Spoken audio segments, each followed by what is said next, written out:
একদিন মিতা তার শাশুড়িকে জিজ্ঞাসা করলো, তার ছেলের নাম ইলিশ কেন রাখা হয়েছে।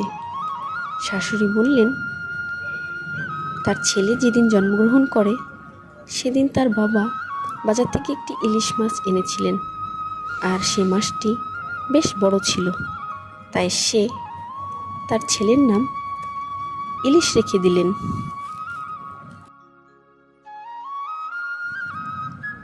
তখন ইলিশ চলে আসলো আর বলল, আমার নাম নিয়ে জল্পনা কল্পনা তো হবেই, তুমিও জিজ্ঞাসা করছো।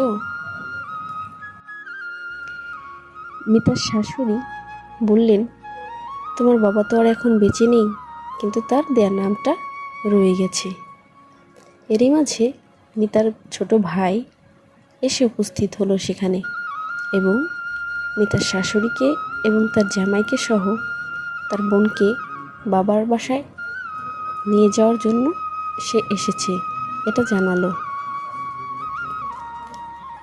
তারপর মিতা তার সঙ্গে কথা বলতে শুরু করলো এবং সবাই তাকে অনেক ধরনের খাবার খাওয়াতে শুরু করলো। খাওয়ার শেষে মিতার জামাই ইলিশ তাকে বলল, তোমরা চলে যাও, আমি পরে যাব।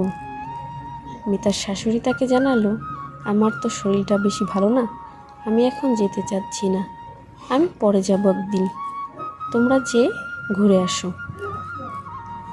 তখন মিতা তার ভাইয়ের সঙ্গে রওনা করলো। ইলিশও যেতে পারেনি, তার কিছু কাজ ছিল। ইলিশ কাজ শেষ করে তার মার কাছ থেকে বিদায় নিয়ে শ্বশুরবাড়ির পথে রওনা হলো। এদিকে মিতা এসে পৌঁছালো তার বাবার বাড়ি। সবাই তাকে দেখে অনেক খুশি হলো। সবাই তাকে আয় মা, আয় মা, ঘরে আয়, কতদিন পর দেখলাম, এগুলো বলতে লাগলো। এদিকে ছোট ভাই একটু দুষ্টুমি করলো যে আমাকে আর কেউ চিনছেই না। এভাবে খুনসুটি করতে করতে তারা ভিতরে গেল। তারপর এর মাঝে সে কী নেবে, কী কিনে নিয়ে যাবে শ্বশুরবাড়িতে, সেটা নিয়ে ভাবতে লাগলো। তারপর সে বাজারে গিয়ে ইলিশ মাছ কিনতে চাইলো।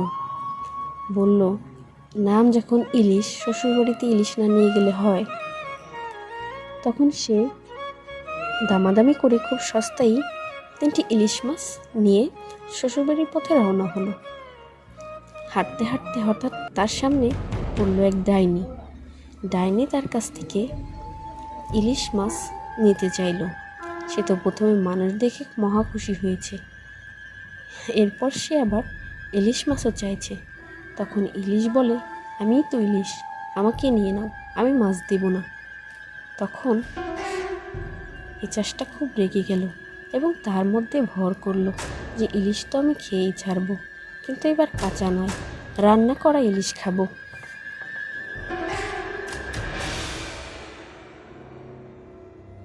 এদিকে ইলিশের রূপে তো এসেছে একটি পেতনি। সে এসে তার শাশুড়িকে জানালো, আমি এসব খাবার কিছুই খাবো না, আমি এই মাছ রান্না করা খাবো, এই মাছ এখনই রান্না করা হোক, এখনই আমি এই মাছ খাবো। তখন তার শাশুড়ি তাতে সায় দিল, কিন্তু তার বউ তাকে বারবার নিষেধ করছিল যে এগুলোই খাও, এখন শুধু শুধু কষ্ট করে রান্না করতে হবে। কিন্তু তার শাশুড়ি জানালো যে না, সমস্যা নেই, আমার তো একটাই জামাই, ও আবদার করবে না তো কে আবদার করবে, আমি রান্না করে দিচ্ছি।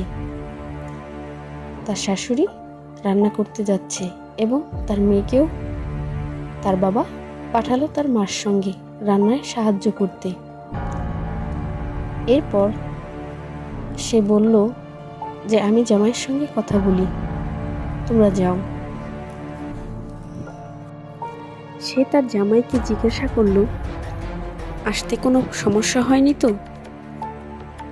তখন ইলিশের রূপ ধরা সেই পেতনিটি বলল, উড়ে এসেছি, কি সমস্যা হবে? এমন কথা শুনে ইলিশের শ্বশুর মনে মনে কি যেন একটা ভাবতে, তার একটু সন্দেহ হলো। সে উঠে চলে গেল।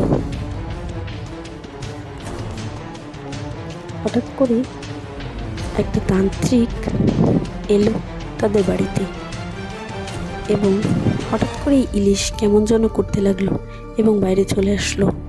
তখন তান্ত্রিক সবাইকে বলল এটি একটি পেতনি, আর তখনই সে পেতনির রূপ ধরে সামনে আসলো এবং সব ঘটনা খুলে বলল। তারপর সে ইলিশকে নিয়ে আসলো এবং সেই তান্ত্রিকটি তাকে চলে যেতে বলল গেল। আর তখন তান্ত্রিক যাওয়ার আগে তাকে বলে দিল যে তুমি তোমার মাছ পেয়ে যাবে। সে মিতাদেরকে বলে দিল যে সেই পেতনির ওখানে 3টি মাছ রেখে আসতে, ইলিশ মাছ।